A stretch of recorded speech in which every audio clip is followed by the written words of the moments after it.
ஸ்ரீ குருபியோ நமக. ராதே கிருஷ்ணா. இப்போ நம்ம இருக்கிற இடம் வந்து ஈரோடு பக்கத்தில் இருக்கக்கூடிய அவல்பூந்துறை அப்படிங்கிற இடத்துல இருக்கக்கூடிய ஸ்ரீ காலபைரவரோட கோயிலுக்கு வந்திருக்கோம். காலபைரவர் அப்படிங்கிறச்சே நம்மளுக்கு முதல்ல தோன்றது வந்து காசியில் இருக்கக்கூடிய காலபைரவர் சன்னதி தான். காசியில் வந்து ஃபஸ்ட்டு ப்ரிஃபரன்ஸ் நம்ம காலபைரவர் தான் கொடுப்போம். ஏன்னா எந்த காலமாக இருந்தாலும் அந்த காலத்துக்கு கூட டைரக்ட் பண்ணக்கூடிய ஒரு கண்ட்ரோலிங் பவராக நம்ம வந்து காலபைரவரை பார்க்குறோம். இந்த இடத்துல ஈரோடு நகரத்தில் இங்கே வந்து இந்த 64 காலபைரவரோட ஃபார்ம்ஸும் சேர்ந்து ஒரே இடத்துல இருக்கிற இடம் வந்து இந்த இடம்னு சொல்லலாம். நம்ம வீடியோஸ்லாம் நிறையா பார்த்துருக்கேன், யூடியூப்பில் நிறையா பார்த்துருக்கேன். அப்போல்லாம் பார்ப்பேன், என்னப்பா இவ்வளோ கூட்டமாக இருக்குது, என்ன இருக்கும் அந்த இடத்துல அப்படின்னு. இப்போ தான் நான் ஃபஸ்ட் டைம் வந்தேன். விஜய் சுவாமிகளோட கைடன்ஸில் வந்து நம்ம வந்து இந்த கோயிலை பார்க்குறச்சே இந்த கோயிலோட டேரெக்டாக இருக்கிற பாசிட்டிவ் வைப்ஸ் தெரிஞ்சுது. ஒரு 5 நிமிஷம் தான் உட்காந்து தியானம் பண்ணோம். But we could feel that there is a strong power, strong vibrations of positivity in this temple.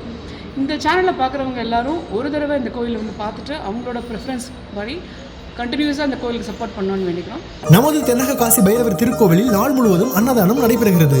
பூர்வ ஜென்ம பாவங்கள் நீங்கி உங்கள் பிரார்த்தனைகள் நிறைவேற அன்னதானம் செய்து பைரவர் அருள் பெறுக.